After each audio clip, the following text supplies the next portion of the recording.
ඉතින් ඒ නිසා මේ කාලගුණ විද්‍යා දෙපාර්තමේන්තුව නවීකරණය කරන්නේ නැතුව ඊළඟ දශකයට අපිට මුහුණ දෙන්න බෑ.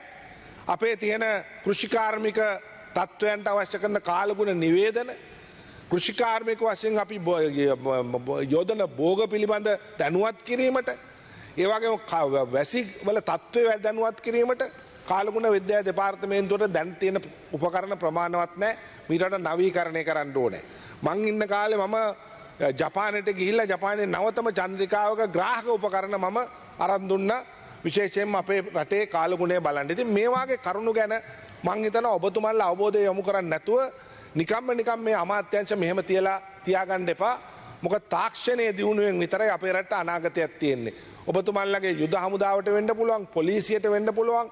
තාක්ෂණයේ බද්ධ දියුණුවක් ඇති කරන්න නැතුව දැන් ඊළඟට මම දන්නවා පොලිසියේ සාමාන්‍යයෙන් ඔබතුමාලා ගියොත් මොනවාද ආරක්ෂක නිෂ්කාශන මොකද්ද බලපත්‍රයක් ගන්න පුද්ගලයෙකුට එක රස්සාවල වලට යන්න.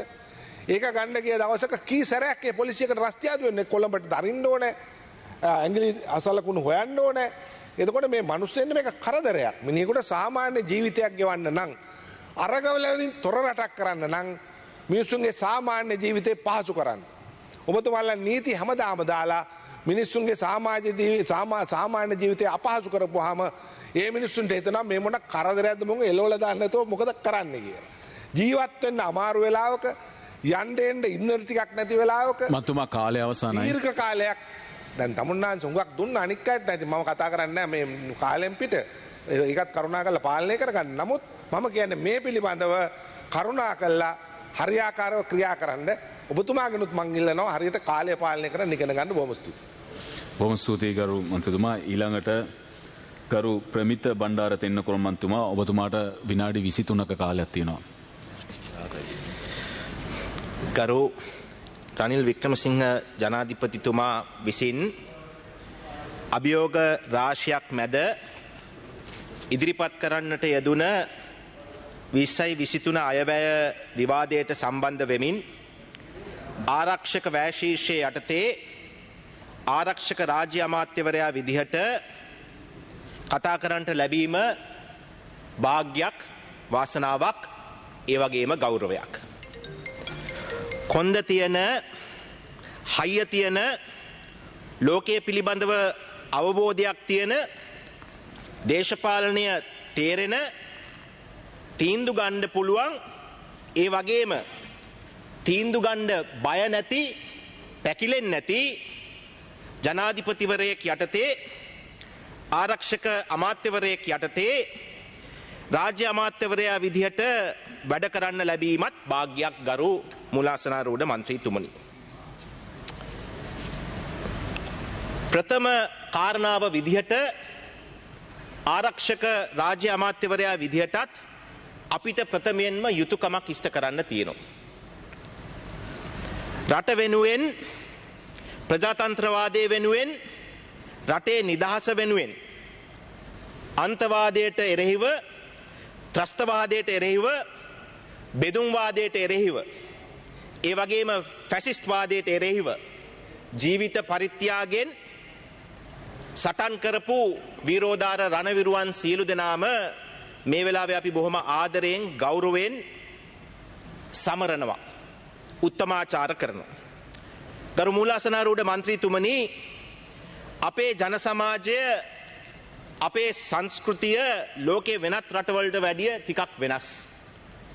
අපේ අම්මලා තාත්තලා දරුවෝ හදන්නේ අසීමිත ආදරයක් සෙනෙහසක් දීලා.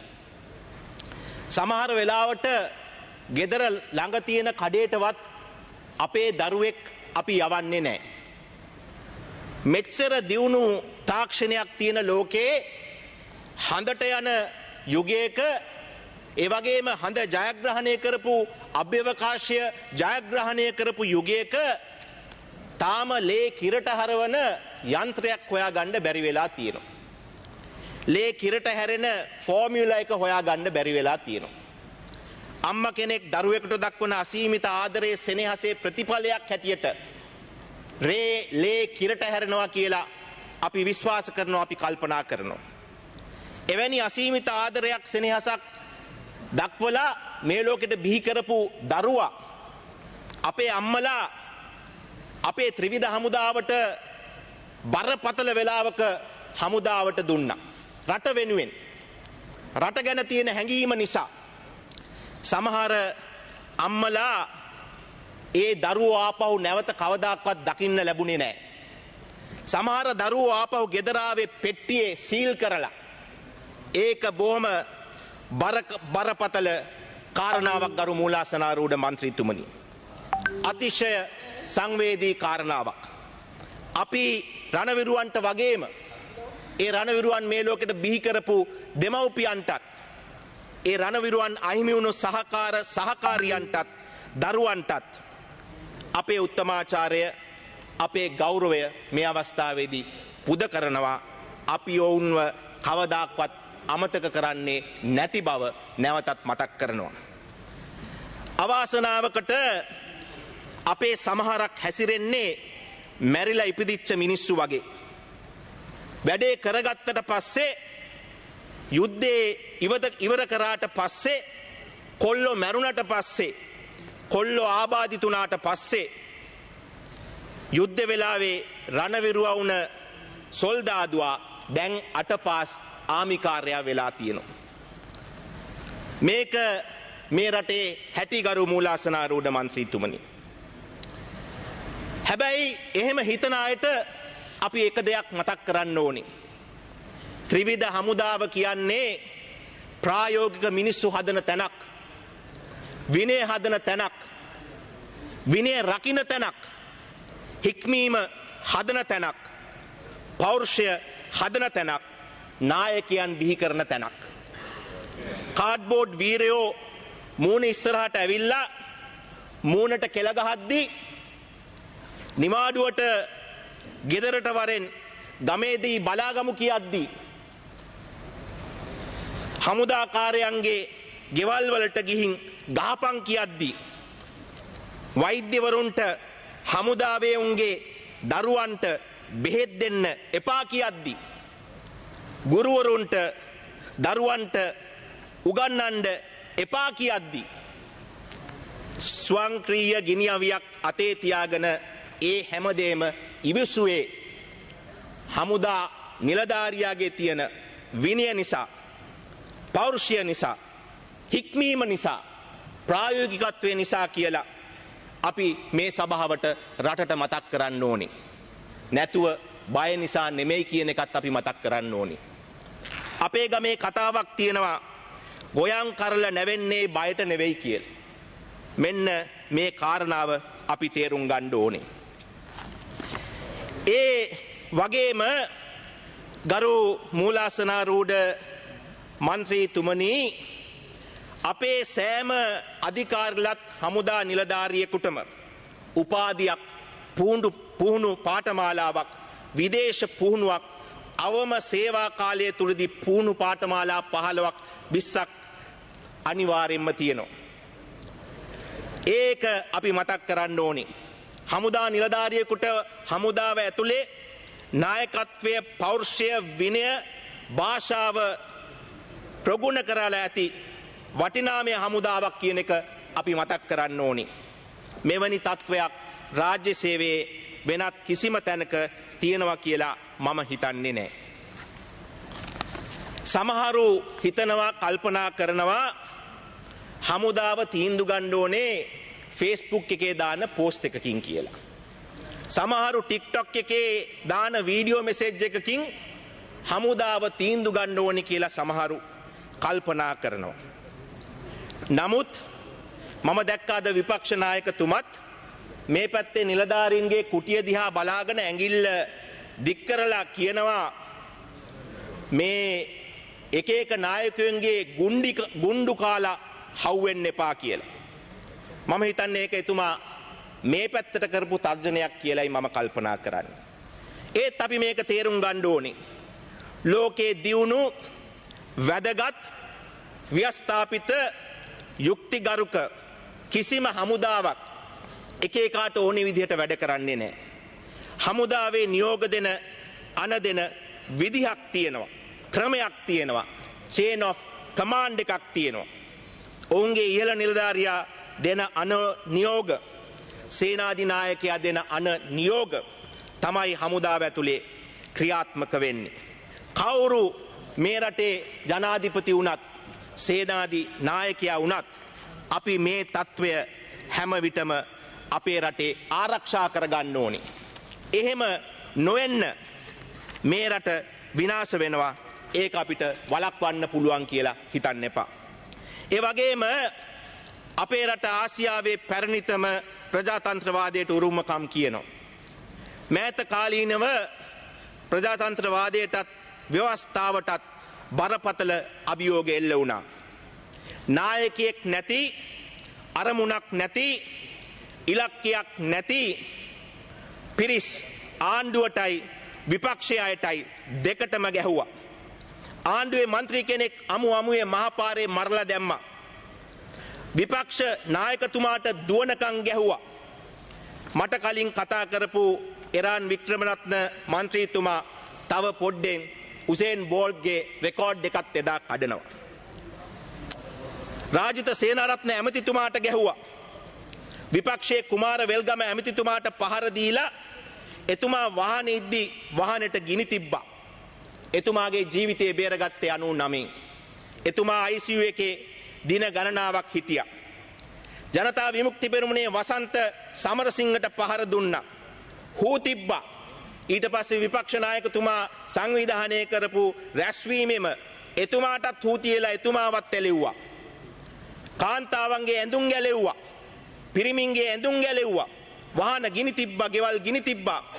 ආණ්ඩුවේ දේපොළ විනාශ කරා. පොලිසියටත් ගැහුවා.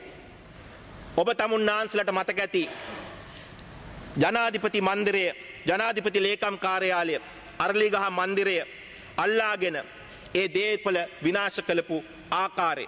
ඊට පස්සේ ආව පාර්ලිමේන්තුවට ගහන්න. ඕනෑම ප්‍රජාතන්ත්‍රවාදී රටක ප්‍රධාන ලක්ෂණය පාර්ලිමේන්තුව. පාර්ලිමේන්තුව තමයි ප්‍රජාතන්ත්‍රවාදයේ ප්‍රධාන ලක්ෂණය. ඊට පස්සේ පාර්ලිමේන්තුවට ඇවිල්ලා පාර්ලිමේන්තුව අල්ලගන්න ගිනි තියන්න උත්සාහ කරා. අපි මේ වෙලාවේ මේ පාර්ලිමේන්තුව ඇතුළේ ඉන්න 225ම එකතු වෙලා ස්තුති කරන්න ඕනේ. පාර්ලිමේන්තුවයි ප්‍රජාතන්ත්‍රවාදයයි ආරක්ෂා කරලා දුන්නේ හමුදාව ප්‍රමුඛ ත්‍රිවිධ හමුදාව කියන එක අපි මේ වෙලාවේ මතක් කරන්න ඕනේ. අපේ උත්තමාචාර්ය ඒ නිලදරුවන්ට අපි මේ අවස්ථාවේදී පුද කරන්න ඕනේ කියලා මම විශ්වාස කරනවා. ඒ වගේම ගරු මූලාසනාරූඪ මන්ත්‍රීතුමනි, නීති ආධිපත්‍ය ජාතික ආරක්ෂාව නැති කිසිම රටක් දියුණු වෙයි කියලා හිතන්න එපා. මේ සාධක දෙක ඊටාම වැදගත්. ජනාධිපතිතුමා අයවැය ඉදිරිපත් කරද්දී ජාතික ආරක්ෂාවට මුල් තැනක් දීලා තියෙනවා. අපි ත්‍රස්තවාදය, අන්තවාදය, බෙදුම්වාදය, ෆැසිස්ට්වාදය පරාජය කළ බව ඇත්ත. යුද්ධයක් දැන් නැති බවත් ඇත්ත. නමුත් මේ මතවාදයන්, අන්තවාදී මතවාදය, බෙදුම්වාදී මතවාදය, මේ අයිඩියොලොජි එක රට තුල සහ රටේ පිටත සමහර තැන්වල තිබෙන බව අපි හැමෝම අවබෝධ කරගන්න ඕනේ. යුද්ධයක් තිබුණත් නැතත් රටේ ආරක්ෂාවට ප්‍රමුඛත්වය දෙන්න ඕනේ. මේ තර්ජනයන්ගෙන් රට නිර්පදිතව තබා ගන්න අපි ප්‍රමුඛත්වය, මූලිකත්වය දෙන්න ඕනේ. යුද්ධයක් නැහැ කියලා කඩේ වහලා නිකන් ඉන්න අපිට පුළුවන් කමක් තියනවා කියලා මම විශ්වාස කරන්නේ නැහැ. ජනාධිපතිතුමා අයවැය ඉදිරිපත් කිරීමත් සමගම පාර්ලිමේන්තුවෙන් පිටත විශේෂයෙන් සමාජ මාධ්‍ය ජාලාවල ප්‍රධාන මාතෘකාව වුණේ ආරක්ෂක අමාත්‍යාංශයට වෙන් කරපු මුදල. සමහරු කිව්වා ආරක්ෂක අමාත්‍යාංශයට මුදල් වෙන් කරලා තියෙන්නේ මර්ධනයට කියලා. මම හිතන්නේ මේ ප්‍රකාශ කරේ ගොඩක් අනවබෝධය නිසා. ආරක්ෂක අමාත්‍යාංශයේ වැය ශීර්ෂයේ වෙන් කරලා තියෙන්නේ ත්‍රිවිධ හමුදාව සඳහා පමණක් නොවේ ගරු මූලාසනාරූඪ මන්ත්‍රීතුමනි. ආරක්ෂක වැය ශීර්ෂයේ යටතේ ආයතන 26ක් ත්‍රිවිධ හමුදාව ඇතුළත්ව තියෙනවා. මේක අවබෝධ කරගන්න කියලා මම සියලු දෙනාගෙන්ම ඉල්ලා සිටිනවා. ශ්‍රීමත් ජෝන් කොතලාවල ආරක්ෂක විශ්වවිද්‍යාලය, ජාතික ආරක්ෂක විද්‍යායතනය, ජාතික ශිෂ්‍ය බට බලකාය වැනි ජාතික මට්ටමේ අධ්‍යාපන ආයතන වලට මේ වැය ශීර්ෂය යටතේ විශාල මුදලක් වෙන් කරලා තියෙනවා කියන එක අපි මතක් කරන්න ඕනේ. ආපදා කළමනාකරණ මධ්‍යස්ථානය ආපදා සහන සේවා මධ්‍යස්ථානය වැනි ආපදා කළමනාකරණයට සහ ආපදා සහන සේවා සඳහා සහාය වන ආයතනවලට විශාල මුදලක් මේ අයවැය වෙන් කරලා තියෙනවා. කාලගුණ විද්‍යා දෙපාර්තමේන්තුව ජාතික ගොඩනැගිලි පර්යේෂණ සංවිධානය NBRO වැනි විද්‍යාත්මක පර්යේෂණ ආයතනවලට විශාල මුදලක් වෙන් කරලා තියෙනවා.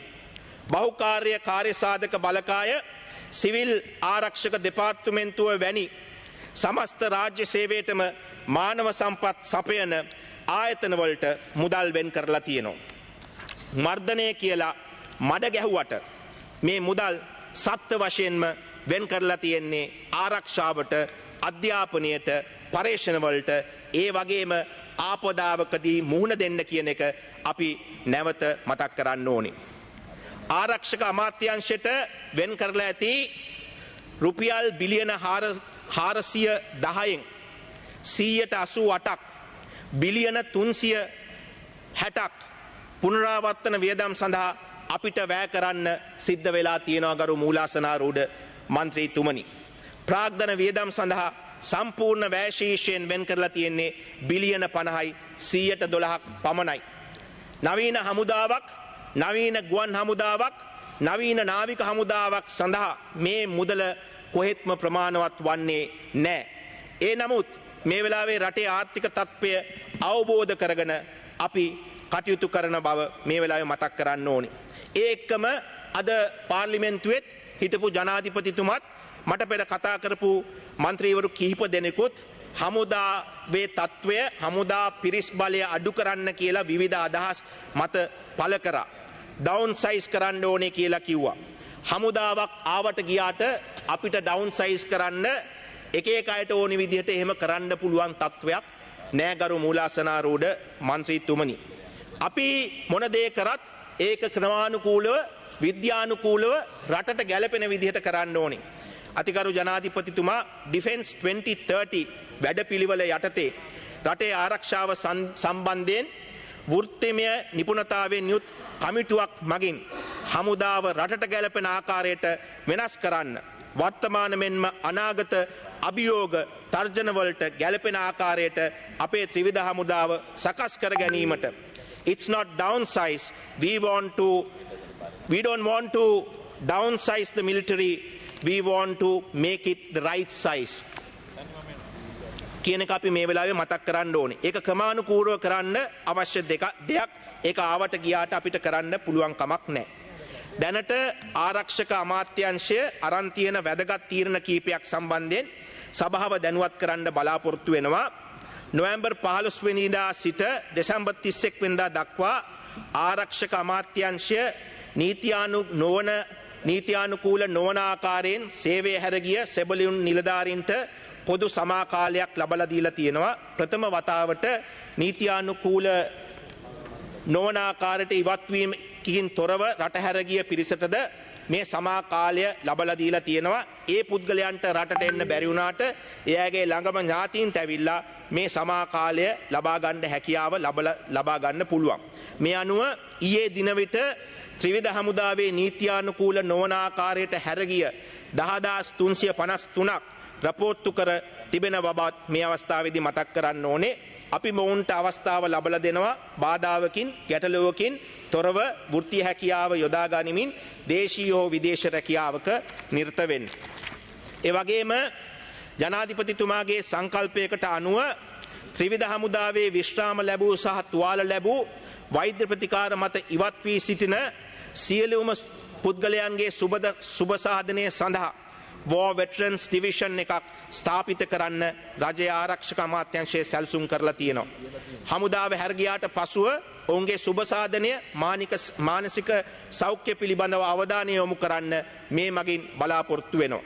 ඒ වගේම පුපුරන ද්‍රව්‍යවල මෑත කාලිනව තිබෙන හිඟය මගවහරවා ගැනීමට ආරක්ෂක අමාත්‍යාංශය කටයුතු කරන බව මතක් කරන්න ඕනේ. පෞද්ගලික අංශයේද සහයෝගය ඇතිව ඊටාම ඉක්මනින් මෙම කටයුත්ත කරන්න අපි බලාපොරොත්තු වෙනවා. ගරු කතානායකතුමනි, අපේ ත්‍රිවිධ හමුදාව එක්සත් ජාතීන්ගේ සාමසාධක මෙහෙයුම් සඳහා 2021 දී ත්‍රිවිධ හමුදා සමාජිකයන් 478 යොදා තිබෙන අතර ලෙබනනය, මාලි රාජ්‍ය සහ මධ්‍යම ඇෆ්‍රිකානු ජනරජය යන රටවල සාමසාධක මෙහෙයුම් කටයුතු සඳහා යොදවා තිබෙන අතර අපි 2021 වසරේදී පමණක් ඇමරිකානු ඩොලර් මිලියන 24කට වඩා වැඩි මුදලක් අපට උපයා ගැනීමට හැකි වී තිබෙන බව මතක් කරන්න ඕන. ඒ වගේම 2022 වසරේ ජූනි 30 වන විට ලෙබනනය, දකුණු සූඩානය, මාලි සහ මධ්‍යම අප්‍රිකානු ජනරජය සාමසාධක මෙහෙයුම් සඳහා හමුදා සමාජිකයන් 544ක් යොදා තිබෙන අතර ඉදිරියටත් සාමසාධක හමුදා සඳහා ත්‍රිවිධ හමුදාව යෙදවීමට බලාපොරොත්තු වන බව මතක් කරන්න ඕනේ. රටේ අපි දැනට මුහුණ දෙන ගැටලු අතර ප්‍රධාන ගැටලුවක් මත්තුව දුර. මේක උතුරටත් එකයි දකුණටත් එකයි ගරු මන්ත්‍රීතුමනි. මේක අනවශ්‍ය විදිහට මේකේ චෝදනා කරන්න එපා. ඒක අසාධාරණයි. මම දැක්කා සමහර වෙලාවට ත්‍රිවිධ හමුදාව උතුරේ මේ මත්ද්‍රව්‍ය ව්‍යාපාරය කරනවා කියලා සමහර මන්ත්‍රීවරු ප්‍රකාශ කරා. ඒක වැරදි. ඒක කරුණාකරලා ඒ අසාධාරණේ අපේ ත්‍රිවිධ හමුදාවට කරන්න එපා. අපිට ඉන්නේ බොහොම ගෞරවනීය ත්‍රිවිධ හමුදාවක්. මේ ප්‍රශ්නේ දකුණටත් පොදුයි. නිසා ජනාධිපතිතුමාගේ අවධානය මේ සඳහා විශේෂයෙන් යොමු වෙලා තිබෙනවා. බුද්ධ්‍යංශ, ජාතික බුද්ධ්‍යංශ හා විදේශ බුද්ධ්‍යංශ සමග එක්ව ගැඹුරු බෝධේ ජාත්‍යන්තර මත්ද්‍රව්‍ය ජාලයන් මගින් මෙරටට සහ කලාපීය රටවල් සඳහා බෙදා හැරීම සඳහා ප්‍රවාහනය කරනු ලබන මත්ද්‍රව්‍ය විශාල ප්‍රමාණයක් අත්අඩංගුවට ගැනීමට මේ වසර තුලදීද විශාල වශයෙන් සිදු වුණා. නමුත් මේ අභියෝගය සම්බන්ධයෙන් අප විශේෂ අවධානයක් යොමු කළව තිබෙනවා. පවතින නීති සංශෝධනය කිරීමටත් සිංගප්පූරුව වැනි රටවල් මත්ද්‍රව්‍ය වළක්වා ගැනීම සඳහා ගෙන ඇති උපාය මාර්ගික සහ නීති පද්ධතීන් අධ්‍යානය කිරීමනුත් මත් උවදුර මැඩ පැවැත්විය හැකි බව මාගේ හැඟීමයි. ගරු මූලාසනාරූඪ මන්ත්‍රීතුමනි, මම විශේෂයෙන් වචනයක් සඳහන් කරන්න ඕනේ. ගරු මූලාසනාරූඪ මන්ත්‍රීතුමනි, අපේ විශ්වවිද්‍යාලවලට එන්නේ මේ රටේ සාරය, රටේ හොඳම උගත්තු බුද්ධිමත්තු තමයි මේ විශ්වවිද්‍යාලවලට එන්නේ. දක්ෂයන්ගේ දක්ෂයෝ. විශ්වවිද්‍යාල පද්ධතියට ඇතුල් වුණු විවිධ දේශපාලන පක්ෂ ඒ දරුවෝ විනාශ කරා. ඒ දරුවන්ගේ ඔලු කෑවා අපේ භාෂාවෙන් කියනවනම්. ඒ දරුවන්ට හරියට ඉගෙන ගන්න තිබ්බේ නැහැ. උපාධි ප්‍රමාද කරා. විශ්වවිද්‍යාල වැහුවා. ප්‍රජාතන්ත්‍රවාදය ගැන, පන්ති ભેදය ගැන එළියේ කතා කරන, නිදහස ගැන එළියේ පම්පෝරි ගහන කණ්ඩායම් විශ්වවිද්‍යාලය ඇතුළට පන්ති ભેදය ගෙනාවා. එකම හාල් මැස්ස මුළු බැච් එකක් සූප්පු කරන්න දෙනවා මේ නවක වදේ විදිහට. කරාබුවක් දාන්න බෑ. චීත්ත ගවුම අඳින්න ඕනේ දනියට පහලෙන්. ඔරලෝසුවක් දාන්න බෑ. සපත්තු දෙකක් දාන්න බෑ. මෙන්න මේ දාමරික තත්වය අපි අපේ විශ්වවිද්‍යාල වලින් තුරන් කරන්න ඕනේ කියන එකත් මතක් කරන්න ඕනේ. ඒ වගේම මේ දේශපාලන පක්ෂ දැන් පාසල් තුලටත් ඇතුල් වෙමින් තියෙන බවට අපිට තොරතුරු ලැබිලා තියෙනවා. මේක බොහොම බරපතල තත්වයක් කියන එක අපි මතක් කරන්න ඕනේ. කොළඹ දිස්ත්‍රික්කයේ පාසල් 3කටත් ඇඹිලිපිටියටත් ඒ වගේම පොළොන්නරුව දිස්ත්‍රික්කයටත් මේ ශිෂ්‍ය ව්‍යාපාර ගිහිල්ලා දේශපාලන කටයුතු කරන තත්වයකට ඇවිල්ලා තියෙනවා. ඒක වහාම අපි නවත්තන්න ඕනේ. විශේෂයෙන් මේ මහ ජනතාවගේ රටේ අවධානය මේ සඳහා යොමු කරනවා. පාසල් දරුවන්ට ඉගෙන ගන්න දෙන්න, දේශපාලනය පාසලට ගෙනියන්න එපා කියන එක මතක් කරන්න ඕනේ. ඒ වගේම මතක් කරන්න ඕනේ ගරු මූලාසනාරූඪ මන්ත්‍රීතුමනි, තුෂාර ඉන්දුනිල් මන්ත්‍රීතුමා ජාතික ආරක්ෂක උපදේශක සම්බන්ධයෙන් National Security Advisor පිළිබඳව දන්නේ නැති මතයක් සඳහන් මේ සභාවේ කරා. සාමාන්‍යයෙන් සජබ දන්නේ නැති දේවල් කතා කරන්න. ඒ නිසා මම තුෂාර ඉන්දුනිල් මන්ත්‍රීතුමාට ආරාධනාවක් කරනවා. හෙට අනිද්දාට ඇවිල්ලා මාව හම්බ වෙන්න මම පන්තියක් තියන්නම්. National Security Advisor කියන්නේ කවුද? තියෙන සුදුසුකම් මොනවද කියලා. ඒ වගේම අපේ කපිල අතුකෝරළ මන්ත්‍රීතුමාගේ විශේෂ ඉල්ලීමක් තියෙනවා සිවිල් ආරක්ෂක බලකාය සම්බන්ධයෙන්. ඒ සම්බන්ධයෙන්ුත් අපි කටයුතු කරන්න බලාපොරොත්තු වෙනවා. මගේ කතාව සභාගත කරනවා ගරු මූලාසනාරූඪ මන්ත්‍රීතුමනි. බොහොම ස්තුතියි ගරු එමතුමා. ඊළඟට ගරු අතුරුලිය රත්නතේර ස්වාමීන් වහන්සේ විනාඩි 8ක කාලයක් තියෙනවා. order please. වීරසුමන වීරසිංහ මන්ත්‍රීතුමා මූලාසනට.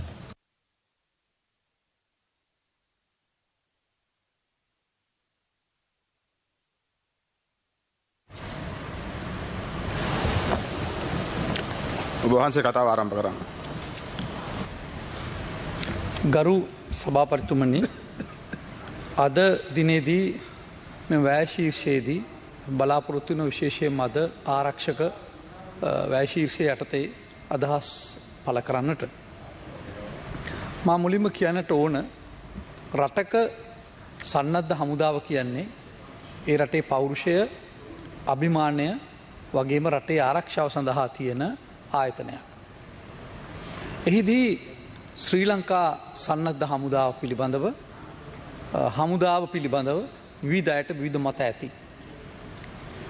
නමුත් රටක විනය ඇති කිරීමේදී, රටක් එකමුතු කිරීමේදී, රටක ඒකමිතික භාවය ඇති කර ගැනීමේදී ශ්‍රී ලංකා සන්නද්ධ හමුදාව අපට ඉතා වැදගත් වෙනවා. එහිදී මෙහිදී කියන කැමති, අද අපි රට ආර්ථික වශයෙන් අති විශාල අර්බුදයක ගිලී තිබෙන මොහොත.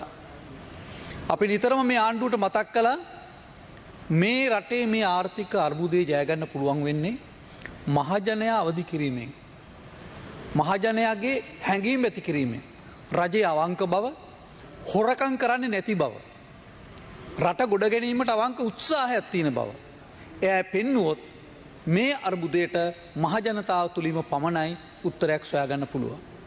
නමුත් මේ ආණ්ඩුව විශ්වාස කරන්නේ කුමන හෝ ආකාරයෙන් ණය අරගෙන ලිප ගිනි මොලවනත් එක් දිය සැලිය වගේ ඒ මුදල් ටිකෙන් ටික දවසක් කාලා ඊට පස්සේ අත පිහිදාගෙන ආපහු උඩ බලාගෙන ඉන්න ණය ගැනීමේ, ණය කන්ද ඔසවා ගැනීමේ වැඩපිළිවෙලක මිසක් කිසිම වැඩපිළිවෙලක් නැති, කිසිම අදහසක් නැති අන්ධ ආණ්ඩුවක් බවට මේ ආණ්ඩුව පත් වෙලා තියෙනවා. ඉතින් අපි කැමති මේ ආණ්ඩුවේ සම්බන්ධය අපට මොන විවේචන තිබුණත් රටක් විදියට ආණ්ඩුවත් එක්ක ආණ්ඩුවට සහාය දීලා පොදු ජාතික වැඩපිළිවෙලකට එන්න. නමුත් එහෙම සම්මුතියක් ගොඩනැගීමට කිසිම උනන්දුවක් මේ ආණ්ඩුවට නැති බව අපට පේන්න තියෙනවා. අද ජනාධිපතිතුමා ඉතා වීරාභිවාදන ප්‍රකාශන සිද්ධ කරනවා. නමුත් එතුමා කැරලි මහජනය නැගිටින්නේ කාගේවත් පුද්ගලික කල්ලි කණ්ඩායම්වල උබනාවට නෙවෙයි. මහජනය නැගිටින්නේ රටේ ප්‍රශ්න තිබුණොත්. රටේ ප්‍රශ්න නැතුව කිසිම කණ්ඩායමකට රටේ එහෙම අත්නෝමතිකව කැරලි ඇති කරන්න පුළුවන් කමක් නැහැ. එතුමා ජනාධිපතිවරයා හැටියට එතුමාගේ ප්‍රධාන වගකීම තමයි රටේ මේ තියෙන ප්‍රශ්න ජය ගැනීම සඳහා පොදු ජාතික වැඩපිළිවෙලක් විවෘතව ඉදිරිපත් කරන්නේ. මේ අයවෙන් ඉදිරිපත් කරපු වැඩපිළිවෙල මොකද්ද? රටේ තියෙන ඉතුරු ජාතික සම්පත් ටිකත් විකුණන කන එක. දැන් අපි අහන්න කැමති, රටේ කර්මාන්ත තිබුණා, රෙදිපිලි කර්මාන්ත තිබුණා, රසායනික කම්මල් තිබුණා. මේවා විකුණලා දාලා අඩුම ගන්න මේ කර්මාන්ත විදේශීය හෝ දේශීය ව්‍යවසායකයන් යටතේ සංවර්ධනය කළාද? නැහැ. මේවා කාබාසිනිය කළා, නාස්ති කළා, ජකර ටිකක් ගලවගෙන ගිහිල්ලා මුළු ජාතියම විනාශ කරන එක තමයි විශේෂයෙන්ම 77න් පස්සේ දියත් කරපු අර්ථ ක්‍රමය තුල සිද්ධ වුණේ. දැන් මම කතා කරන්න යන අද වැය ශීර්ෂය යටතේ කියන්න ඕන සන්නද්ධ හමුදාවට වෙන් කරපු වැය ශීර්ෂය ගැන විවාද තියෙනවා. නමුත් අපි දන්නවා ශ්‍රී ලංකාවේ මොනෑම ක්‍රමයකින් හරි කුඩා රටක් හැටියට විශාල හමුදාවක් සිටින රටක්. මේ හමුදාව අපි රටේ ජාතික සංවර්ධනයට, රටේ විනය ඇති කිරීමට අපි කොයිතරම් දායක කරගන්නවද කියන එක අද ප්‍රශ්නයක් බවට පත් වෙලා තියෙනවා. අද උදාහරණයකට ගත්තොත් පහුගිය විශේෂයෙන්ම රනිල් වික්‍රමසිංහ මැතිතුමා ජනාධිපති වුණාට පස්සේ අලුත් කැබිනට් මණ්ඩලය යටතේ අපට පේනවා අති විශාල වශයෙන් පැතිරී යනවා මත්ද්‍රව්‍ය. මම මේක වගකිය යුතු හමුදා නිලධාරීන්ගෙන් ඇහුවම ඒ අයට තියෙන වගකීම, ඒ අය දරපු කලින් දක්වපු උද්‍යෝගය අද සම්පූර්ණයෙන්ම බිඳ වැටලා තියෙනවා. විශේෂයෙන්ම මූද හරහා එන හෙරෝයින්, කේරළ ගංජා, ඒ වගේම වෙනත් විශේෂයෙන්ම අයිස් මත්ද්‍රව්‍ය විශාල වශයෙන් පැතිරිලා අද සමහර අය කියන්නේ 50% විතර දුප්පත් පාසල්, දුප්පත් ළමයි යන පාසල් ටිකක් තියෙනවා, සුපිරි පාසල් නෙමෙයි. ඒ හැම පාසලකම දරුණු විදියට මත්ද්‍රව්‍ය වලට ඇබ්බැහිවීමක් තියෙනවා. මේක ජය ගැනීම සඳහා අපිට කරන්න පුළුවන් කාර්ය කුමක්ද? විශේෂයෙන් මම කියන්න කැමති මෙහිදී මේ රට වැටී තිබෙන කාර්යයේදී යහපත් ආණ්ඩුවකට රටට ආදරය ඇති ආණ්ඩුවකට මේ ශ්‍රී ලංකා හමුදාව විශාල ආශිර්වාදයක් බවට පත් කරගන්න පුළුවන්. අපි දන්නවා මේ රටේ විශාල කැරලිකාරී තත්ත්වයක් තිබුණා. ඒ කැරලිකාරී තත්ත්වය අවුරුදු 30ක් පැවතුනේ අපේ අමනෝඥ පාලකයන්ගේ තිබිච්ච විදේශ ප්‍රතිපත්තියේ තිබිච්ච දුර්වලකම. එක වෙලාවක ඇමරිකන් ගැති වෙනවා, තව වෙලාවක ඉන්දියන් ගැති වෙනවා.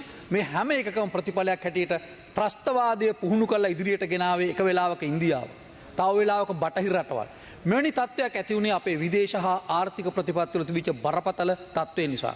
අදත් ඒ තත්ත්වය අද මේ ආණ්ඩුව අනුගමනය කරන වැරදි විදේශ ප්‍රතිපත්ති නිසා අපිට විශාල බලපෑමකට යන්න සිද්ධ වෙනවා.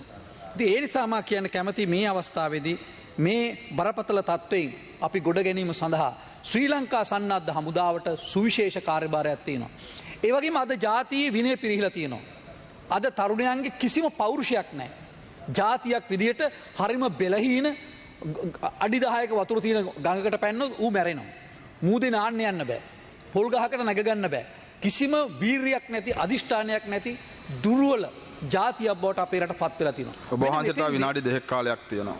මෙතෙන්දී ගරු සභාපතිතුමනි මෙතෙන්දී ඉතා වැදගත් වෙනවා. තාම වැදගත් වෙනවා කුමක්ද මුළු ජාතියම අපට 3,50,000ක් විතර පාසල් යන වගේම ඒ 3,50,000ම අපට සම්පූර්ණ හමුදා විනය ලබා දෙන්න පුළුවන්. ඒක ඉතාම අපි එක වෙලාවක විශ්වවිද්‍යාල ශිෂ්‍යෝ මේ සඳහා යොමු කරා. මුළු රටටම මුළු රටේම සියලුම පාසලට ඇතුළත් කරන්න වගේ අවුරුදු 18 දී හෝ අවුරුදු 20 දී හෝ අතර කාලය තුල අපට පුළුවන් අවුරුද්දක හෝ මාස 6ක කාලයකට මේ මුළු ජාතියම සන්නද්ධ හමුදා පුහුණුවකට යොමු කරන්න. ඒක මේ රටට බලහත්කාරකමක් නෙවෙයි. ලෝකයේ බලගත්තු ප්‍රජාතන්ත්‍රවාදී රටවල් 28ක් මුළු රටම අවශ්‍ය ඕන වෙලාවක හමුදාවට ගන්න පුළුවන්. කැඳෙව්වොත් අනිවාර්යෙන් හමුදාවට යන්නට ඕන. ඒ වගේ රටවල් 28ක් ලෝකේ තියෙනවා. අපි අගය කරන ප්‍රජාතන්ත්‍රවාදී ලෙස ඊටාම ඉහළින් වැඩ කරන රටවල් මේ රටවල් 28 ඇතුළට අද ඇවිල්ලා තියෙනවා. කරු සභාපතිතුමනි එවැනි නව ආකාරයක චින්තනයක් අද අවශ්‍ය වෙලා තියෙනවා. විශේෂයෙන්ම අපි ගත්තොත් ඕස්ට්‍රියා, අර්මේනියා, ඒ වගේම අසර්බයිජාන් වගේ බෙලරුස් මේ වගේ රටවල් විශාල බ්‍රසීල් මේ වගේ රටවල් විශාල ප්‍රමාණයක් රටවල් 28ක් සයිප්‍රස් ඩෙන්මාර්ක් මේ වගේ රටවල් විශාල ප්‍රමාණයක් අද මුළු රටේම ජනතාවට සන්නද්ධ හමුදාවට ලබා දෙන විතරක් නෙවෙයි කැඳවපු ඕනම අවස්ථාවක ඔවුන් බැඳලා ඉන්නවා හමුදාවට ඒ රාජ්‍යකාරී ඉෂ්ට කරන්න. කාලය අවසానයි කතාව අවසන් කරනවා. මම ඉවර කරනවා කරු සභාපතිතුමා. ඒ නිසා මා හිතනවා ආරක්ෂක හමුදාවේ යුද ජයග්‍රහණය තමන්ගේ දේශපාලන වාසිවලට ලබා ගැනීම රට සංවර්ධනය කිරීමට තිබිච්ච හැම අවස්ථාවක්ම පහුගිය ආණ්ඩුව අතහැරලා දැම්මා. ඒකේ ප්‍රතිඵලාද අත්විඳින්න තියෙනවා. ඒ නිසා නිර්මාණාත්මක විදිහට කල්පනා කළා අද රට වැටිච්ච මේ තත්ත්වෙන් ගොඩ ගැනීමේදී හමුදාවේ කාර්යභාරය ගැන හිතලා ඒ හමුදා කඳවුරු අතු ගන්න නෙවෙයි මිදුල් අතු ගන්න නෙවෙයි අද සම්පූර්ණයෙන්ම ජාතික සංවර්ධනයේ කොටසක් බවට අද පර්යේෂණවල විශේෂයෙන් මෝටර් ඉංජිනේරු සේවාව නාවික සේවාවේ විශාල පිම්මක් අපට පණින්න පුළුවන්. ඒ සඳහා යොදා ගැනීම ඉතා අවශ්‍ය බව ප්‍රකාශ කරමින් කරු සභාපතිතුමා අවසන් කරන බොහොම ස්තුතියි. ගරු ශාන්ත බණ්ඩාර ඔබතුමාට විනාඩි 8ක කාලයක් තියෙනවා. ස්තුතියි ගරු සභාපතිතුමනි ඉතාම කෙටි කාලයක් තියෙන්නේ. විශේෂයෙන්ම අපි දැක්කා අද උදෑසන මේ පාර්ලිමේන්තුව තුලත් ඒ වගේම ඊයේ සහ අද විවිධ ප්‍රවෘත්ති සාකච්ඡා පවත්වලා ඊයේ ගරු ජනාධිපතිතුමා කරපු කතාව පිළිබඳව දැඩි වාග් ප්‍රහාරවල් එල්ල කරනවා. එතුමාගේ කතාව තුළ තියෙන කුමක්ද? එතුමා සම්පූර්ණ කතා කරලා කීවේ විනය ආරක්ෂා කරන්න කියලා. ආණ්ඩු ක්‍රම ව්‍යවස්ථාවට පිටින් යන්න එපා කියලා. අපේ රටේ නීතියක් තියෙනවා. ඒ නීතියට පරිබාහිරව ගිහිල්ලා කරන දේවල් වලින් අවසාන ප්‍රතිඵලය මොකද්ද? දැන් පසුගිය මැයි මාසේ 9 වෙනිදා ඒ ඇතිවිච්ච සිද්ධීන් එක්ක එක පැත්තකින් ජීවිත හානි වුණා. අපේ පාර්ලිමේන්තු මන්ත්‍රීවරයෙක් ඇතුළු ඊළඟට ඒවට සම්බන්ධ පිරිස් සමහරට ජීවිතක්ෂයටපත් වුණා. රජයේ දේපල විශාල ප්‍රමාණයක් විනාශ කරලා දැම්මා.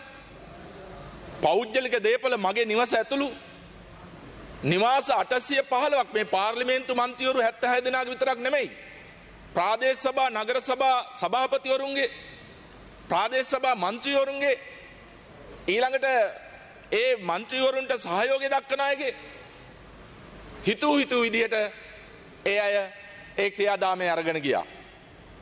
මේක සැලසුම් කරලා තියලා තිබෙන්නේ මන්ත්‍රීවරු පාර්ලිමේන්තුවේ මන්ත්‍රීවරු 75 දෙනෙක් ගෙවල් වලට කොටු කරලා මරලා ගෙවල් ගිනි තියන්න. මේක තමයි ඒ අයගේ තිබිලා තියෙන සැලැස්ම. ඒක ව්‍යාර්ථ වෙලා ගියා. මැයි 9 වෙනිදා ඒ අරගල භූමියන් වල ඇතිවෙච්ච ඒ කලබලකාරී තත්ත්වයන් නිසා ඒක ඉක්මන් කරන්න උනා. ඒ නිසා සැලසුම කරපු ආකාරයට කරන්න බැරි වුණා. සම්පූර්ණ ත්‍රස්තවාදී ක්‍රියාවන්. ඒ නිසා දැන් ඒ විච්ච පාඩුව දැන් කවුද ගෙවන්නේ? ඒ විච්ච හානියට වන්දි දෙන්න පුළුවන්, ඒවට වන්දි දෙන්න පුළුවන්. හැබැයි සමහර ඒවට වන්දි දෙන්න බෑ. මගේ නිවසේ පිච්චිච්ච දේවල් ඒවා ජීවිතේ කවදාවත් ආයේ ලබා ගන්න බැරි දේවල්. මම ජාත්‍යන්තර ක්‍රීඩා තරඟ වලට ගිහිල්ලා ලබාගත්ත සහතික ඒ පදක්කම් ජාතික පාසල් තරඟ වලට ගිහිල්ලා සමස්ත ලංකා ක්‍රීඩා තරඟ වලට ගිහිල්ලා ගත්ත පදක්කම් මගේ ශිෂ්‍යපට සහතික ඒවා කවදාවත් අපේ දරුවෙකුටවත් පෙන්වන්න විදියක් නැති වුණා. ජාතික අපරාධයක් කළේ. ඒ නිසා ගරු ජනාධිපතිතුමා කීවේ හොඳට සිංහලෙන් අහගන්න. ජනාධිපතිතුමා කීවේ ඒ වගේ වැරදි දේවල් කරන්න ආවොත් පොලිසිය හමුදාව යොදවනවා අනිත් ජනතාවගේ ප්‍රජාතන්ත්‍රවාදී අයිතිය ආරක්ෂා කිරීම වෙනුවෙන්. ඒ අයගේ ප්‍රජාතන්ත්‍රවාදී අයිතිය ආරක්ෂා කිරීමේ වගකීම තියන්නේ සේනාධිනායක හැටියට ගරු ජනාධිපතිතුමාට. එතුමා ඒ වගකීම ගත්තට පස්සේ තමයි මේ රටේ නැවත ප්‍රජාතන්ත්‍රවාදී ස්ථාපිත කරන්න නීති අනුව කටයුතු කරන්න පුළුවන් වාතාවරණය නිර්මාණය වුණේ. අපි ස්තුතිවන්ත වෙනවා එතුමාට රටේ ජනතාව වෙනුවෙන්. දැන් ඊළඟට කියන කාරණේ තමයි මේ විශේෂයෙන්ම විසර්ජන පනත ඉදිරිපත් කරපු දවසේ ඉඳලා අපි දැක්ක මාධ්‍ය සාකච්ඡා විශාල ප්‍රමාණයක් තියලා මේ ආරක්ෂක අමාත්‍යාංශයට වෙන් කරපු මුදල වැඩි ඇයි ඒ මුදලක් වෙන් කරේ කියලා. ඒවා කියනවා මේ කඳුළු ගෑස් ගේන්න තමයි මේ වගේ දේවල් වලට තමයි මේ මුදල වෙන් කරලා තියෙන්නේ. ගරු සභාපතිතුමනි, මේ ආරක්ෂක අමාත්‍යාංශය යටතේ තියෙන ත්‍රිවිධ හමුදාව විතරක් නෙමෙයි. ඒ යටතේ ආයතන ගණනාවක් තියෙනවා. අපේ රාජ්‍ය ඇමතුමා දැන් මේ සභාවට ඉදිරිපත් කරලා ඒ ආයතන ඊට අමතර වශයෙන් කියන්න ඕනේ මේ රටේ මේ බෙදුම්වාදී ත්‍රස්තවාදයේ පරාජයට පත් කරන්න යෑමේදී මේ වීරෝදාර රණවිරුවන් විශාල ප්‍රමාණයක් මිය ගිය ආබාධිත වුණා. දැන් මේ පවුල් බලා ගන්න ඕනේ කවුද? ඒ පවුල් ආණ්ඩුව බලා ගන්න ඕනේ. රජය බලා ගන්න ඕනේ.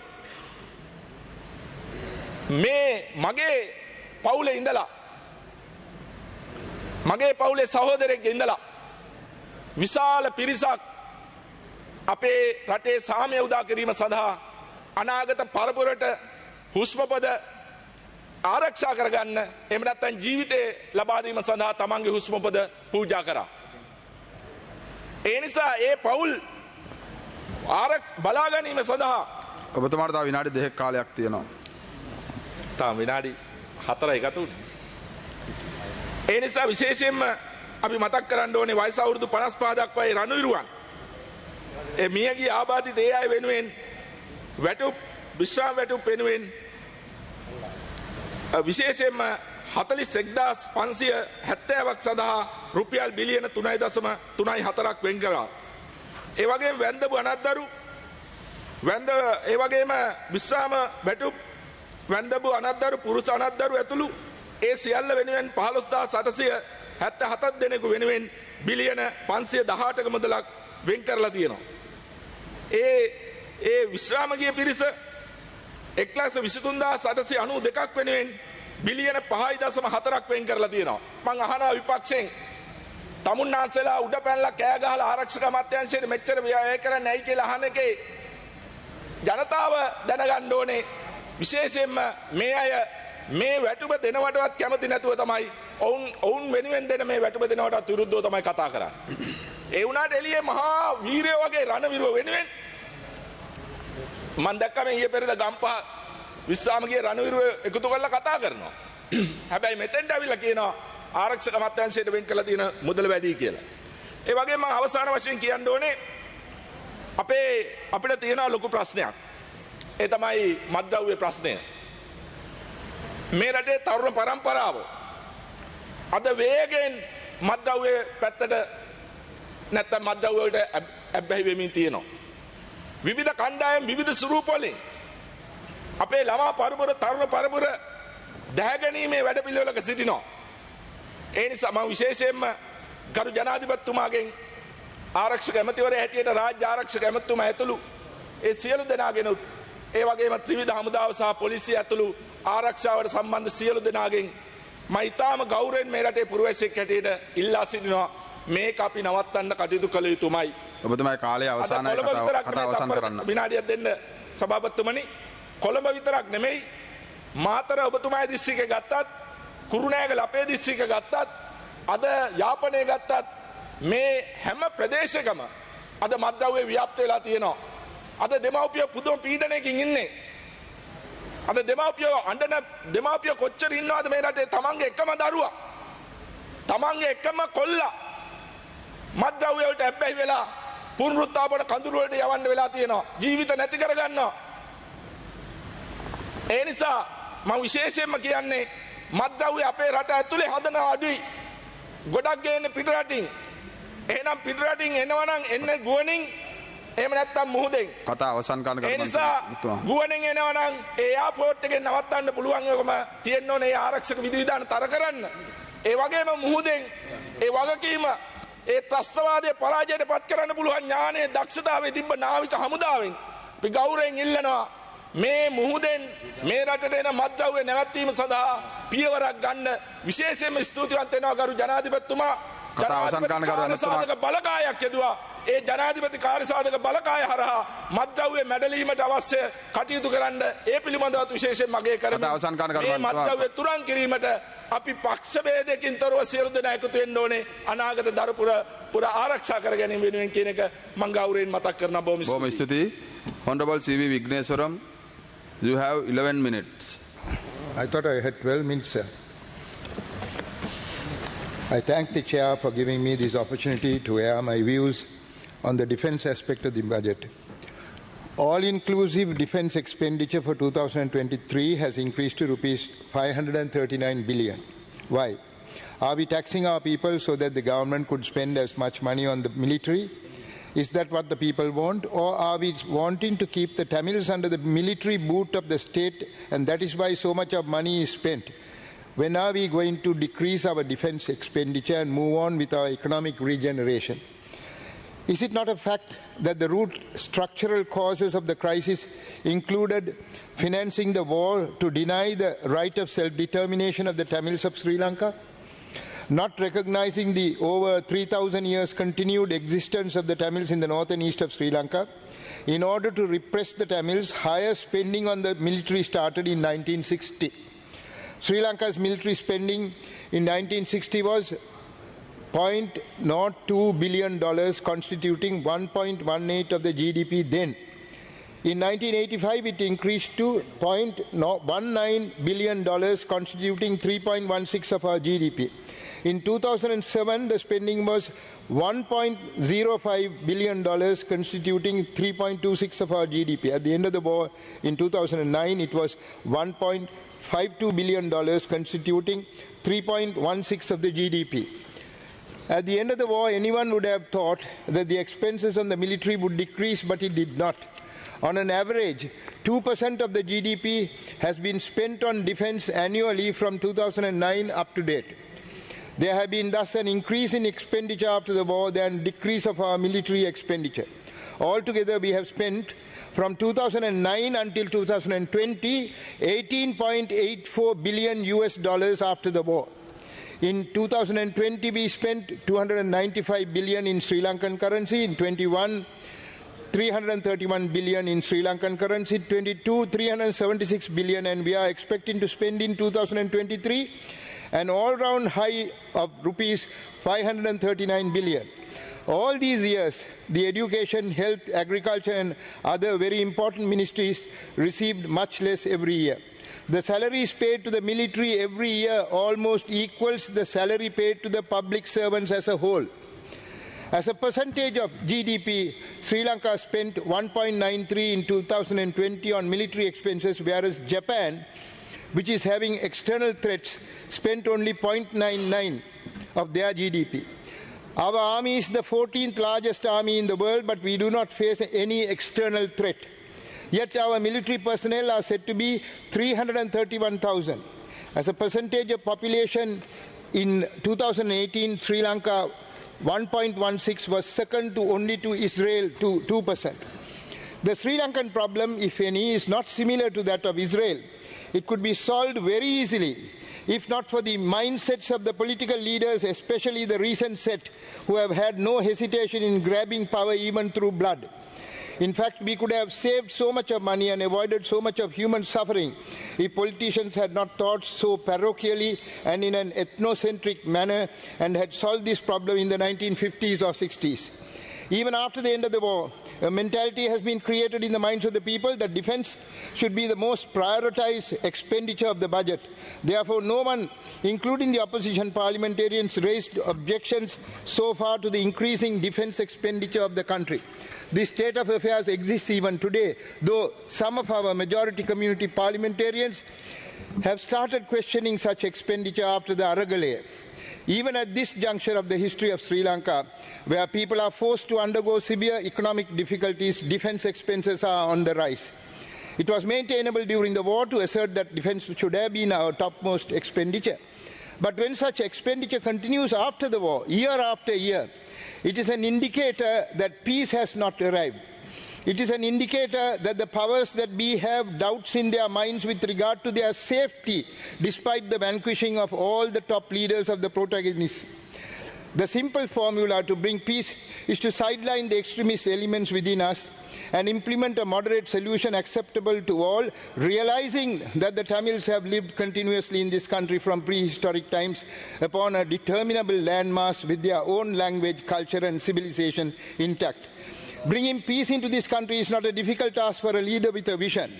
If the ethnic problems could be solved, the defense expenses can then be reduced drastically, and that can be used profitably on more deserved sectors of the country's economy. Instead, we are trying to safeguard the country from an enemy still unborn and unseen. To face an unborn enemy, over 100,000 military have been stationed in the north and east. Speaking of the north, where I was Chief Minister for 5 years after the war, the military has taken over several farms of the people and are cultivating them and pocketing the income, leaving the owners of such lands on the lurch, plundered out of their livelihoods. The army has misappropriated agricultural farms.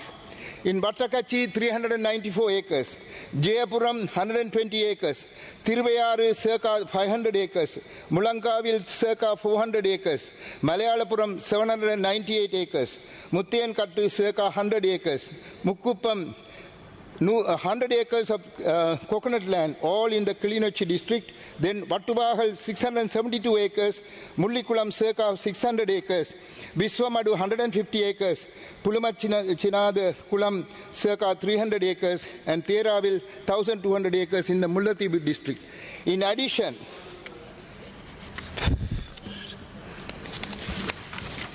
in the Kokkutodua, in the Mullaitivu district, 25 acres for each family was distributed for cultivation of kaju. All those lands have been appropriated by the army. Over 25,000 acres of land in the Mullaitivu district is in the hands of the military. Then circa 500 acres of agricultural lands in Beldankulam, in the Mannar district, and private lands in the Chettikulam areas in the Vavuniya district have been taken over by the army. From the agricultural lands in the Mullaitivu district, the army receives on an average 15 million profit every year.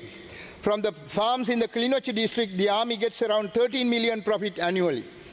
Lots of precious agricultural lands which could bring in substantial income for our people are today languishing in the hands of the forces.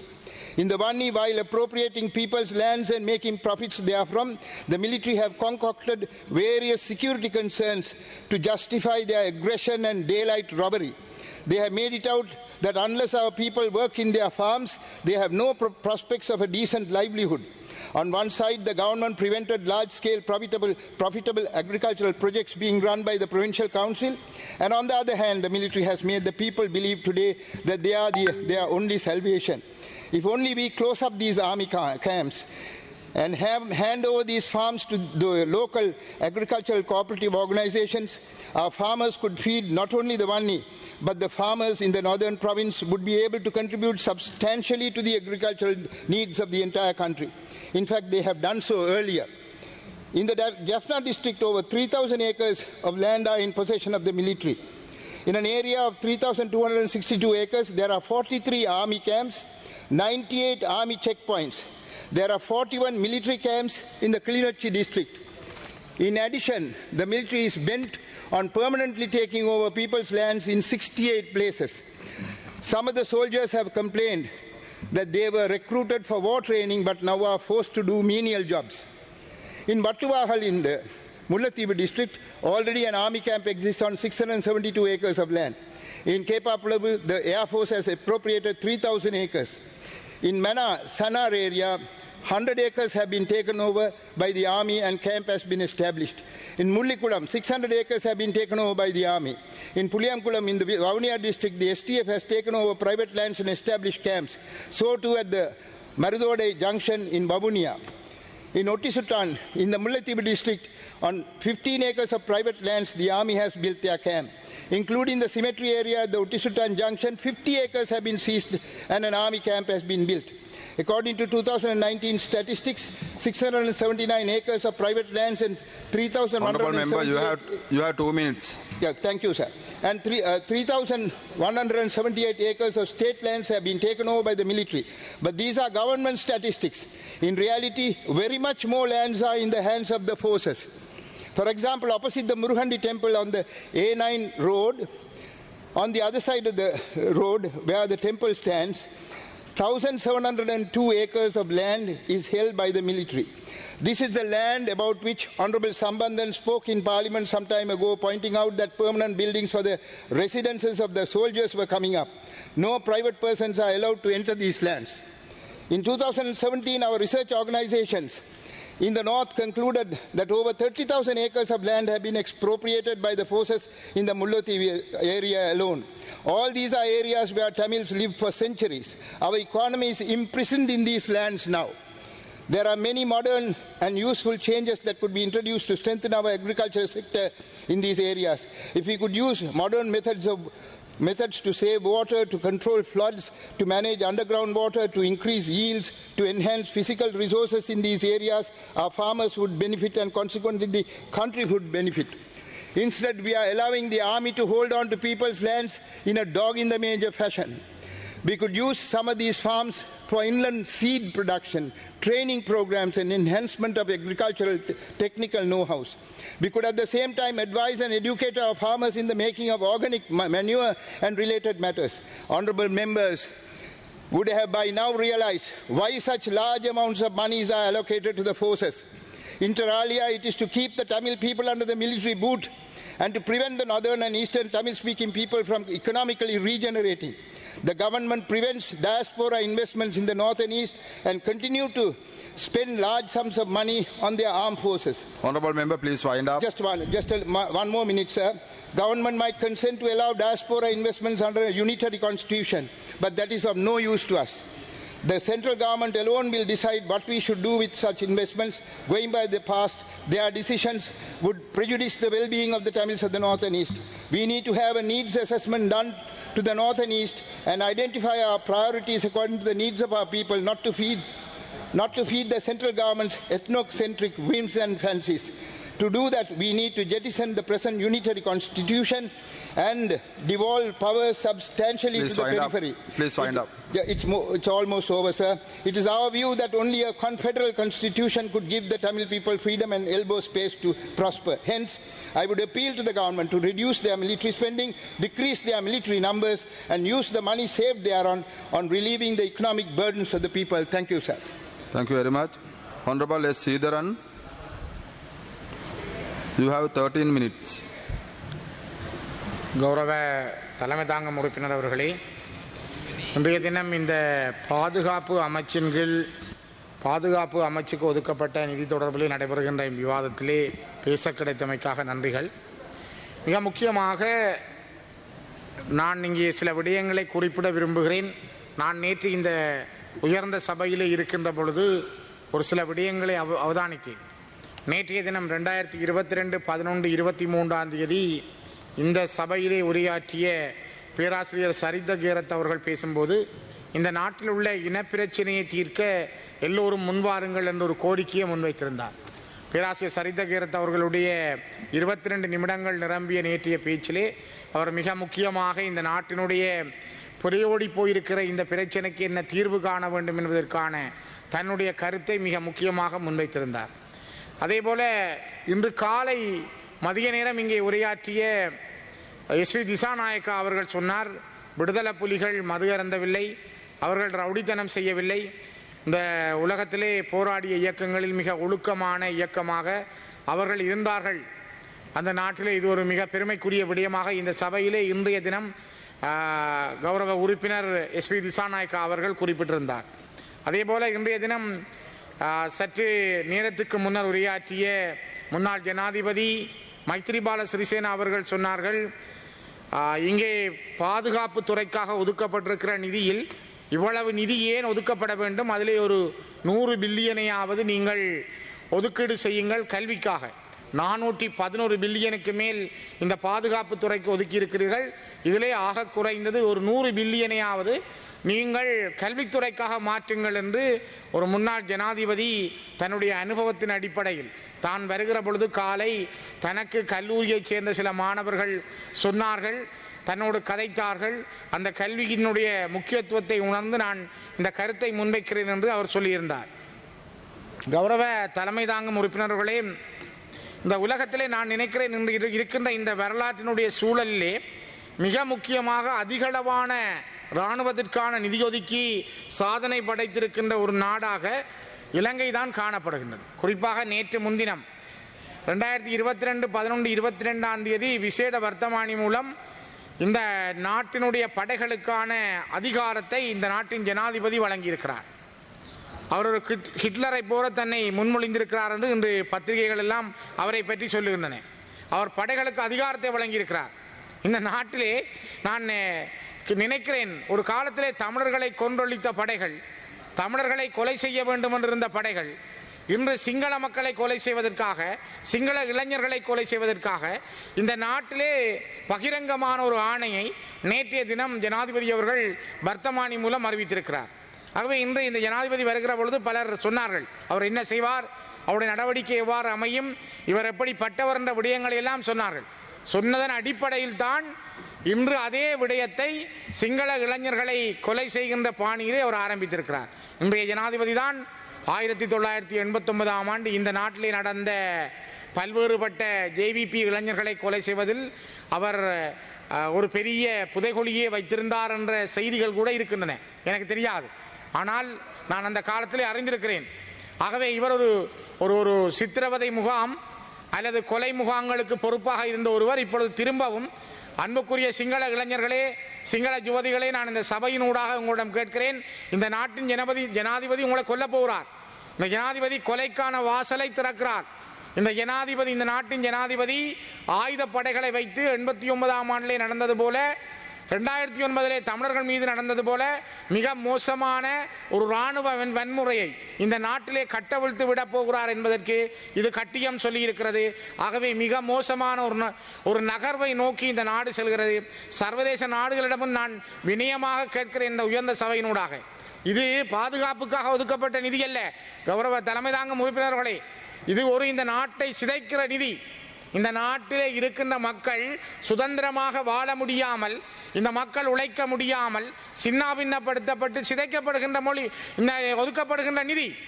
மிக குறிப்பாக நீங்கள் பாருங்கள், இன்று யாழ்ப்பாணத்தினுடைய பலாலியிலே விமான நிலையம் 600 ஏக்கர்களில் அமைந்திருக்கிறது. அது ஏற்கனவே விமானம் வந்து போன ஓடுதளமுள்ள பாதை, அங்கே எந்த தடையும் இல்லை. ஆனால் அதைவிட மேலதிகமாக மயிலிட்டி வடக்கிலே 3000 ஏக்கர் காணிகளை கவர்ந்து வைத்திருக்கிறது இராணுவம். அங்கே இராணுவம் விமானத்துக்கோ இராணுவத்துக்கோ பயன்படுத்துவதற்கல்ல, அங்கே தோட்டம் செய்கிறார்கள். இங்கே எனக்கு சற்று முன்னர் பேசிய முன்னாள் முதலமைச்சர் CV விக்னேஸ்வரன் ஐயா அவர்கள் சொன்னார், அங்கே இராணுவம் தோட்டம் செய்கிறது, மரக்கறிகளை விற்கிறது, சலூன் நடத்துகிறது, இராணுவம் தானே எல்லாத்தையும் செய்கிறது. ஆகவே இராணுவம் தோட்டம் செய்வதற்கு காணியை கொடுக்கிற நீங்கள் ஏன் மக்களிடம் அந்த காணி வரவில்லை? அந்த மக்கள் இன்று தெருக்களில் இருக்கிறார்கள். ஒரு வாரத்திலே அவர்கள் 6-7 லொரிகளில் டம்புள்ளவுக்கு மரக்கறி அனுப்பியவர்கள் மயிலிட்டி மக்கள், பலாலி வடக்கு மக்கள், வசாவுலான் மக்கள். இன்று அவர்கள் தெருக்களிலே தங்களுடைய காணிகளை பார்த்து கொண்டு அழுது கொண்டிருக்கிறார்கள். மிக மோசமான ஒரு நாடு. உள்நாட்டுக்குள்ளே இப்பொழுதும் யாழ்ப்பாணத்திலே அகதிகளாக மக்கள் இருக்கிறார் என்றால் ஏன் நீங்கள் நம்ப தயாரில்லை? இங்கே இருந்து எத்தனை பேர் வருகிறீர்கள்? எத்தனை பேர் நல்லிணக்கம் பேசுகிறீர்கள்? எத்தனை பேர் இந்த நாட்டில் சமாதானம் வேணும் என்று பேசுகிறீர்கள்? உள்நாட்டுக்குள் தன்னுடைய சொந்த நிலத்தை விட்டு இடம்பெயர்ந்து ஏதிலிகளாக அகதி முகாம்களில் இருக்கிற மக்களை பற்றி இதுவரை இங்கே இருக்கின்ற நல்லிணக்கம் பேசுகின்றவர்கள் என்ன நியாயத்தை கொண்டிருக்கிறார்கள்? கௌரவ தலைமை தாங்கும் உறுப்பினர்களே, நான் கிளிநொச்சி மாவட்டத்திலே பிறந்து வளர்ந்தவன். நான் யாழ்ப்பாண தேர்தல் மாவட்டத்தினுடைய பாராளுமன்ற உறுப்பினர். வட்டக்கச்சி என்கிற அரசின விவசாய பண்ணை, குண்டாசாலை விவசாய பண்ணை, திருநெல்வேலி விவசாய பண்ணை, வட்டக்கச்சி விவசாய பண்ணை சமகாலத்திலே உருவாக்கப்பட்ட பண்ணைகள்.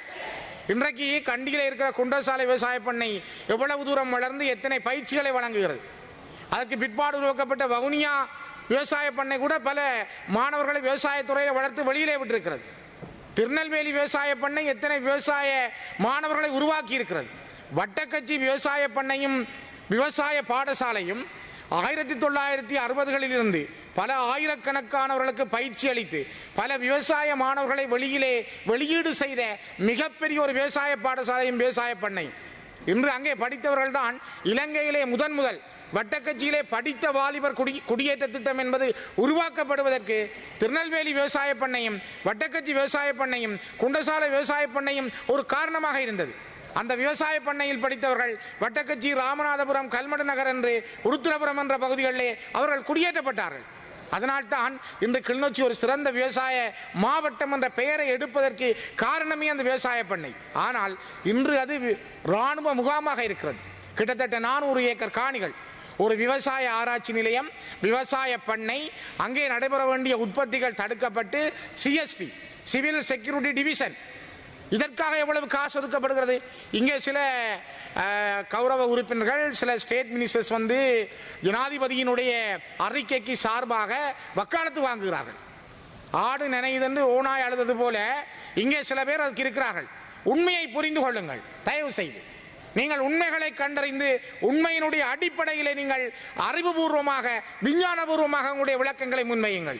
அந்த விவசாய பண்ணையை ஏன் ஒப்படைக்க முடியாமல் இருக்கிறது இவ்வளவு காலமும்?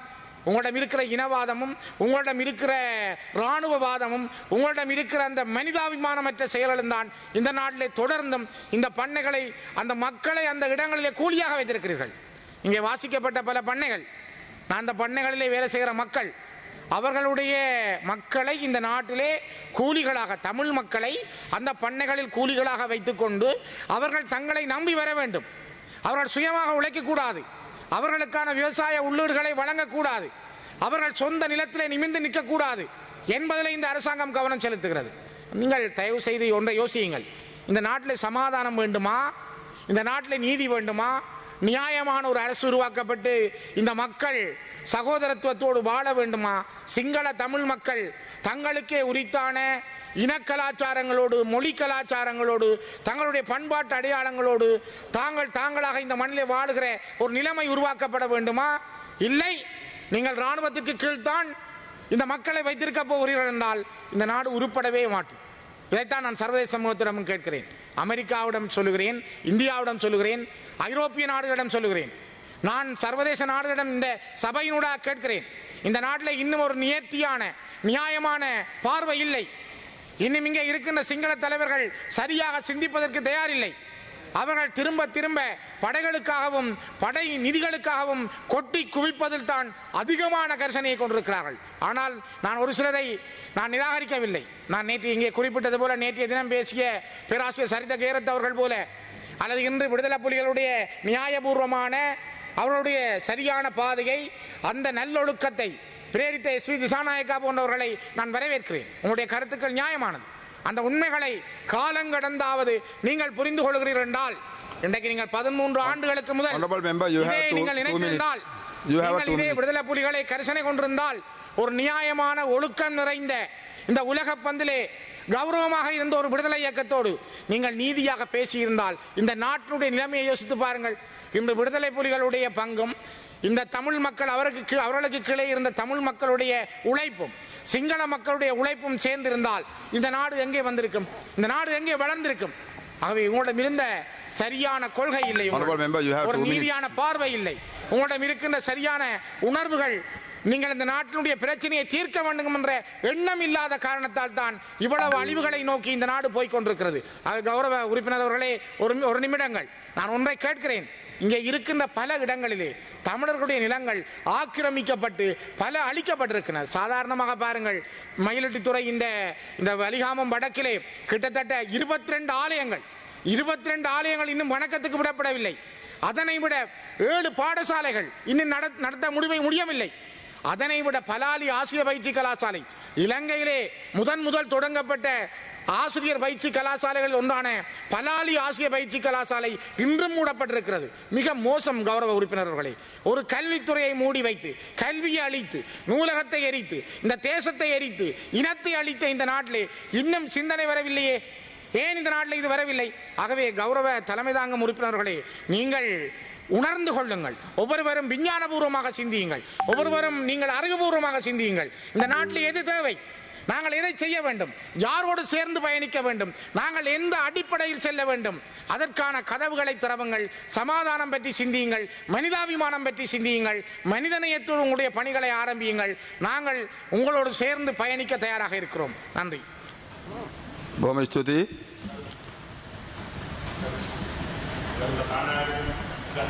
මහින්ද අමරතුමා.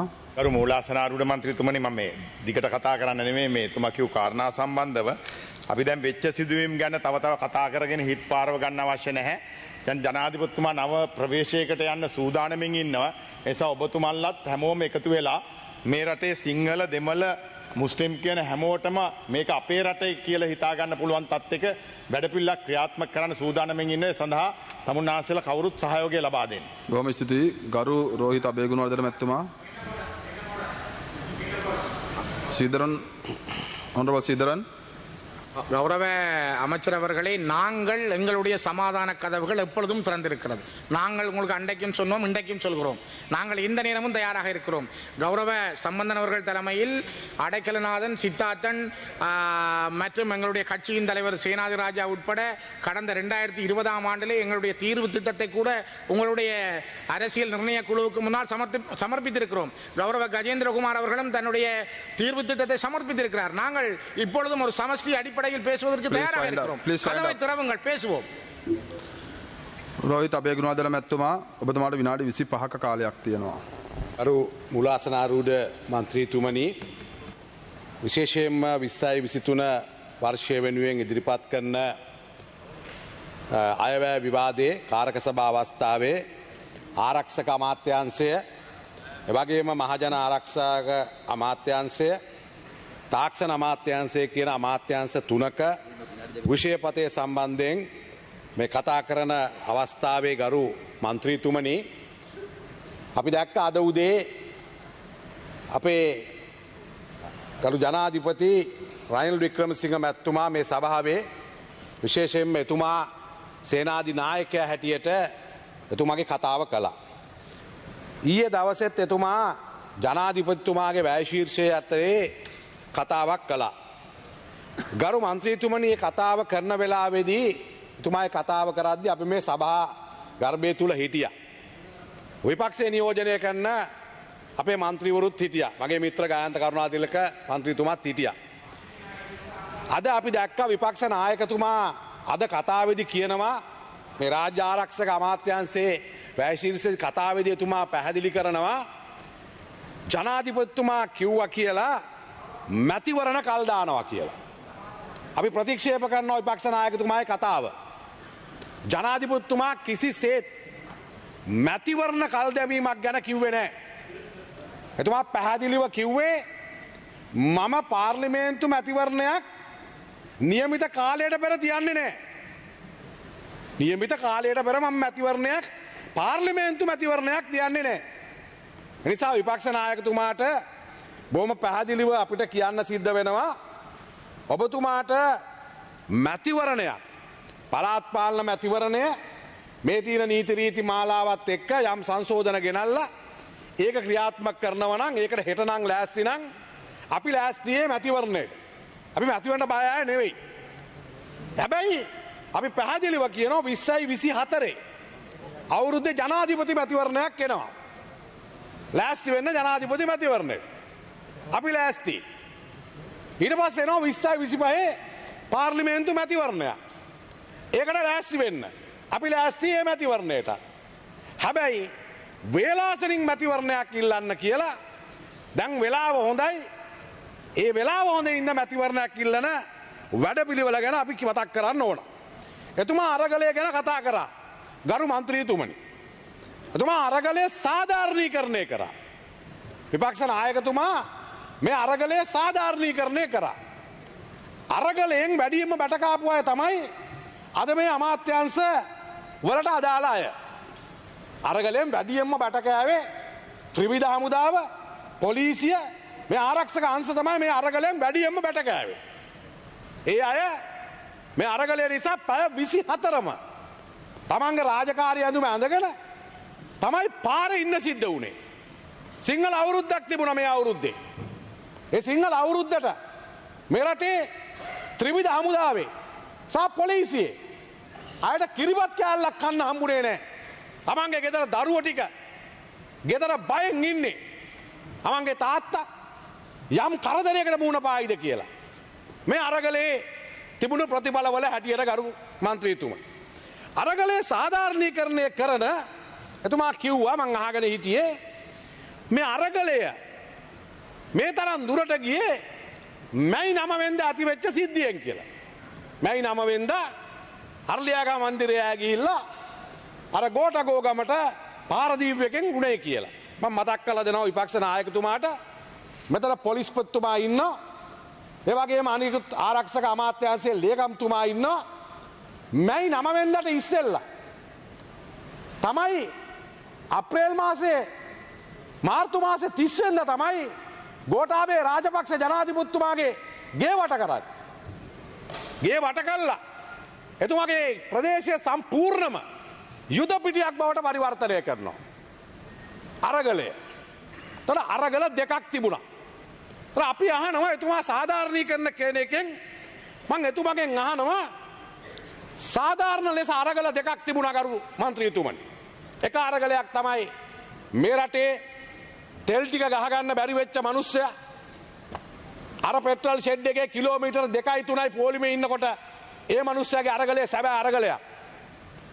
පැය 24න් පැය 13ක් විදුලිය කපනකොට ඒ මිනිස්සයාගේ අරගලේ සැබෑ අරගලයක්. ගෑස් ටික නැතුව ඉන්නකොට ඒ මිනිස්සයාගේ අරගලේ සැබෑ අරගලයක්. හැබැයි අරගලේ ඇතුළට ආවා දේශපාලන හෙන්ජයියෝ ටික ආවා. තමන්ගේ අරගලේ ඇති කරගන්න. දේශපාලන බලය අල්ලන්නේ කොහොමද? ආණ්ඩු පෙරලන්නේ කොහොමද කියන ත්‍රස්තවාදයකට ඇතුල් වුණා. ඒතර මේ ත්‍රස්තවාදීන්ව තමයි දැන් සාධාරණීකරණය කරන්න හදන්නේ. දැන් එහෙම කියව විපක්ෂ නායකතුමාට මොකද උනේ?